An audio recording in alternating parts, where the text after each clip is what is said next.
And hello YouTube, this is Thomas Judge back once again with another instalment of my Ultimate New 52 Reading Guide video series.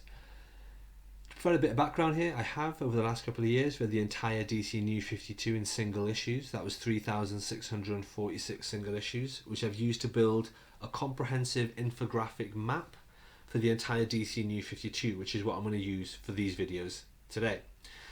This series is a result of that, and today's video is video 4.2, which is the second and last one that dives into the Lanterns family.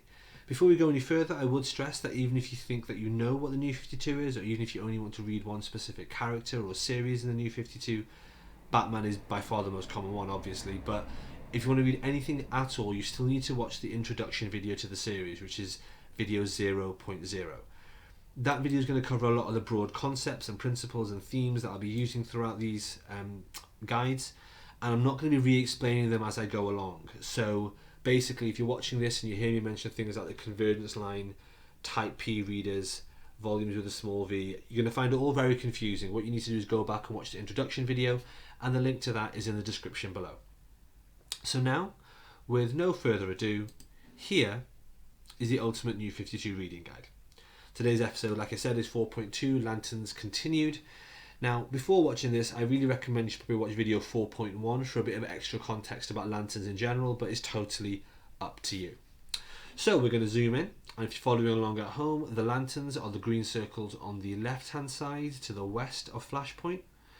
And last time round, we started off talking about the main lantern series here in this thicker black line in the middle there. And then we went up to Green Lantern Corps, which is here. Today, I would like to start with this one, which is Green Lantern New Guardians. So this one here with the sort of predominantly white cover. So this is a series that fans of the Green Lantern Kyle Rayner from the pre-New 52 should definitely check out, as he is the main character here. It was initially written by Tony Bedard. Now this volume you can see here is volume with a small v1, and it's called The Ring Bearer. It contains issues 1 to 7. If we move along here, you will see that there is actually volume 2, which is called Beyond Hope, which contains issues 8 to 12 and also includes Blue Beetle issue 9. There'll be more on Blue Beetle in a minute, but this is only a tie-in and not a crossover, so this makes total sense here, it's fine. If we follow this line along, here we've got volume 3 of New Guardians, which contains issues 13 to 20 and issue 0, and of course also Green Lantern issue 20, which is kind of the denouement for this era. And unsurprisingly, this is completely unreadable in any way. This volume is entirely subsumed by crossover 1, Rise of the Third Army, and then crossover 2, Wrath of the First Lantern. I discussed both of them in the last video. Basically, do not buy this, do not try to read it by itself. You need the event books to get through this one. Following that line across, you've got the Forever Evil line there, and then as we cross over, you have volume 4, which is called Gods and Monsters. Contains issues 21 to 27 and Green Lantern Annual 2. Again, that's Green Lantern Annual 2, not Green Lantern New Guardians Annual 2. This is because it crosses over a bit with crossover 3, Lights Out, which I talked about last time. It's kind of readable by itself, although you may prefer to read the full event anyway, which is available in its own event book. Importantly, the end of this event is included here and has a large knock-on effect for the rest of this series especially. I'm not going to give any spoilers, but it does. And it's during this volume that Justin Jordan takes over writing duties. So continuing along, we've got volume 5, which is called God Killers. Contains issues 28 to 34 and Annual 2, that's New Guardians Annual 2. And continuing along again, here we've got the end of the series, which is volume 6, and it's called Storming the Gates. This is largely taken over by crossover 4, God's Head, which we talked about last time. Again, it makes very little sense without reading the full event in the event book. However, the last 3 issues here are 38, 39 and 40 and are set after the crossover finishes. So even if you read the event book, you need to come back and read these last 3 issues. So this series here ends at the convergence line. I'm just going to scroll out and show you that here. Convergence line there. However, if you're suddenly suffering from Kyle Rayner withdrawal, his adventures do continue in the DCU era, and particularly in this floating standalone circle I put in here, which is the Omega Man. This was published in 2015 to 2016. It's one of Tom King's earliest stories. If you don't know who Tom King is, make a note of his name because he's become kind of a big deal. This 12-issue maxi series was critically acclaimed and technically happens in the twilight of the New 52. Whilst this is currently only available as a paperback, a deluxe hardcover is due out in 2020. I will stress I didn't enjoy this series at all. However, it was a huge critical success, and I'm honestly surprised there's no absolute edition of it as yet. You've probably heard a lot of good things and should definitely check it out and make up your own mind. Okay, so scrolling out a bit, this is as good a time as any to go back here. Oh, I have overshot, which is easy to do. And what I'm going to look at next is the Blue Beetle series. Now this ran from 2011 to 2013. And I'm aware this seems like a really odd place to put this particular series. Blue Beetle is a long-running D-list DC hero with no Green Lantern connection whatsoever. In fact, he's so long-running that this short series is actually volume 8, when we're talking about volumes with a big V. Crazy, huh? However, when you read it, you'll realise very quickly that it's actually a Lantern story that's part of the Lantern family, at least in the New 52. So this is volume 1 we're looking at here, called Metamorphosis. It contains issues 1 to 6. As we move along here, we'll get to the second part of it, which is volume 2. It's called Blue Diamond, and it contains issues 7 to 16. Now, as I've said before, I will generally have things that tie in or cross over next to each other on the map, and you can see here that it's near New Guardians. Now, issue 9 crosses over with Green Lantern New Guardians, but whilst issue 9 is collected in that Green Lantern New Guardians volume, the Green Lantern stuff isn't collected back here. It doesn't matter. Blue Beetle volume 2 makes sense by itself anyway. Remember, this is a guide for type J readers. If you're a type P reader, you're probably having a lot of problems with this at the moment. Now, this series ends after the second collection, but in my mind, it continues on in a very tenuous way, admittedly, to a series called Threshold, which came out in 2013. You may not have heard of Threshold. That's not surprising, very few people have. Now this collects New Guardians Annual 1. This is the only place that New Guardians Annual 1 is collected at all, and it then collects the 8 issues of something called Threshold. This series is terrible, and the ending tails off into complete non-canon, fourth wall breaking idiocy, but I'm not a fan of it. It starts out in continuity, and if you're interested in reading the New 52, please feel free to check it out. I'm still including it on that basis. FYI, the issues here also contain a backup story about someone called Star Hawkins. Not a fan of that, I didn't like that at all.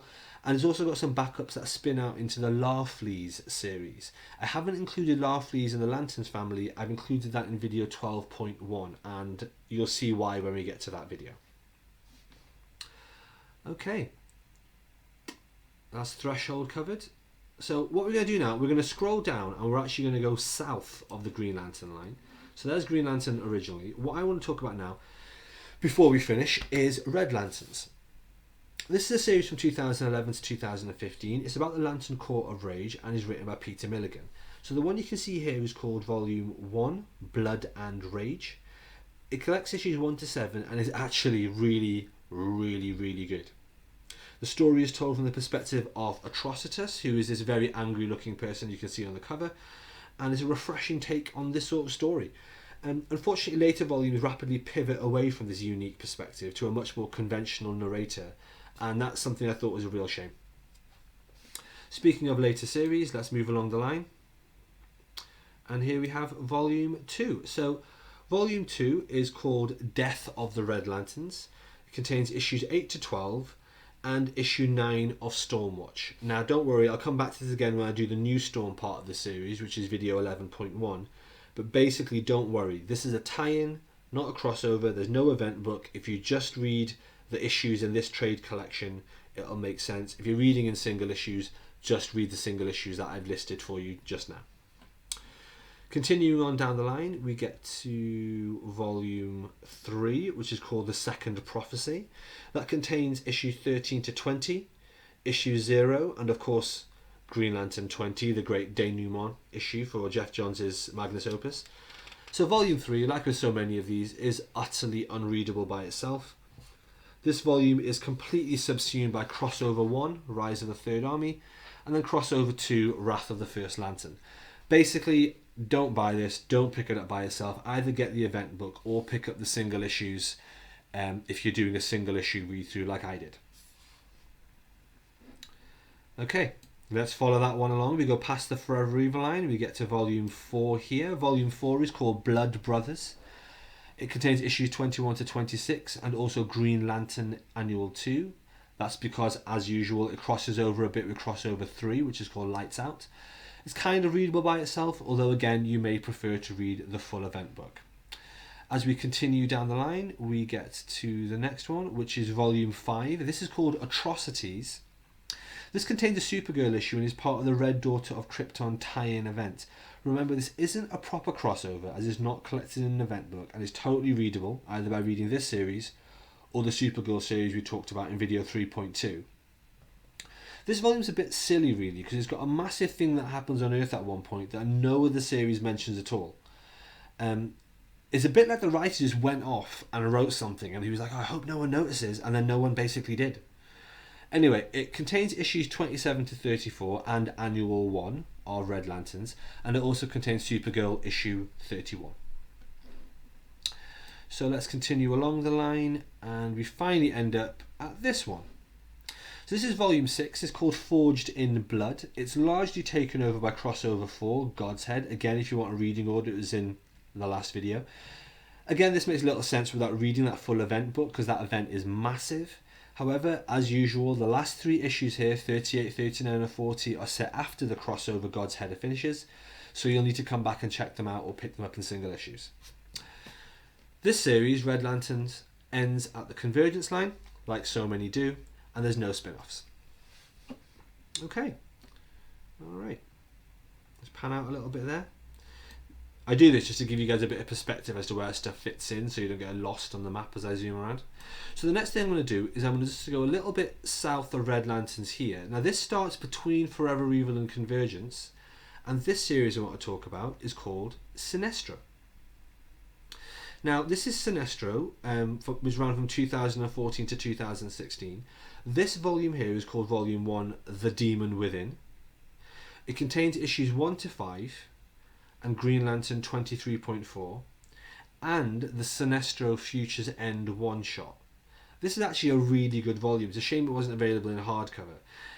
The important thing about this, and I'm just going to scroll out and show you, is there is Sinestro, Volume 1. And here is Volume 1 of Green Lantern, which is called Sinestro. Don't get confused. They're two completely separate things. I understand that it's easy to get confused and stuff like this. That's why I made this particular reading guide. But no, we're with Sinestro Volume 1. It looks like this, and it's called The Demon Within. So, moving on down the line, quite a way. Here we are. This is Sinestro Volume 2. It's called Sacrifice. It's partly taken over by crossover 4, God's Head. And again, as usual, you need to read that full event. However, the last 3 issues here, 9, 10, 11, and Annual 1, are all set after the crossover finishes, so you need to come back and read them anyway. Then, if you're continuing to read the series, what you then need to do is continue moving along past the Convergence line, this big red circle here. We'll keep going, and we get to Volume 3. Volume 3 is called Rising. It contains issues 12 to 15, so 12, 13, 14, 15. Oddly enough, it also collects the last part of the Lobo series, which we're going to be covering in a different video. So issues 10 and 11 and Annual 1 of Lobo are collected in this particular trade collection. I know that's a bit weird, but it just is. Continuing on, if we move on to Volume 4, which is called The Fall of Sinestro, this collects issues 12 and 13 of Lobo. So the last 2 issues of Lobo collected here. I know, it's really weird, but trust me, I checked and double checked and triple checked. This is exactly how it is. This fourth volume otherwise contains issues 16 to 23 of Sinestro, and then the series ends. If you're interested in Lobo, by the way, just wait for video 10.1 of this Ultimate Guide series. Okay, so I'm just going to pan out a bit there. You'll see that takes us right to the end of the New 52. The last thing I just want to show you is a random standalone thing here up at the top of the Lantern family, right on the edge, right on the periphery. What we have here is a random standalone series which is called Infinity Man and the Forever People. This came out from 2014 to 2015. As far as I'm aware, and I could be wrong, there is no officially released physical trade collection of this 10-issue series. I assume because it was terrible, at least in my opinion. If you're wondering why this is here, I'm not going to give anything away other than to say that I read it randomly, and when I was reading it, I was like, oh, this is a Lantern book, and it's a New Gods book in the New 52, sort of. Random, I had no idea. But it's good, I read it, I learnt that, and so I'm putting it here in the guide for you guys. Okay, and that is the end of the Lanterns family, ladies and gentlemen. Took a little while, but not too bad. And again here, just panning out so you guys get a bit of perspective. It's this side here is the whole Lanterns family from start to finish, all the green circles. Okay, thanks for watching, and I hope you enjoyed the video. As always, please like, comment, subscribe, and share more widely. As always, I'm really interested to hear your thoughts on the New 52, and especially on the series of videos. Is it still useful? Is it helpful? Have I got anything wrong? Please shout out in the comments below or tweet me at IamThomasJudge. As always, guys, these videos are only possible thanks to supporting this channel by heading over to Amazon and picking up the first episode of my prose novel, No Gods or Kings. It's over 200 pages and it costs you less than $1. If you're on Kindle Unlimited, it's already free. It's a series of interviews from a future where superpowers are real and the entire world has changed dramatically as a result. And for those of you that are interested in downloading this map and infographic I've created for the video, that's also available on my website, nogodsorkings.com, which is in the description below. So whilst you're there, why not pick up the first book and support the channel? Until next time, stay classy.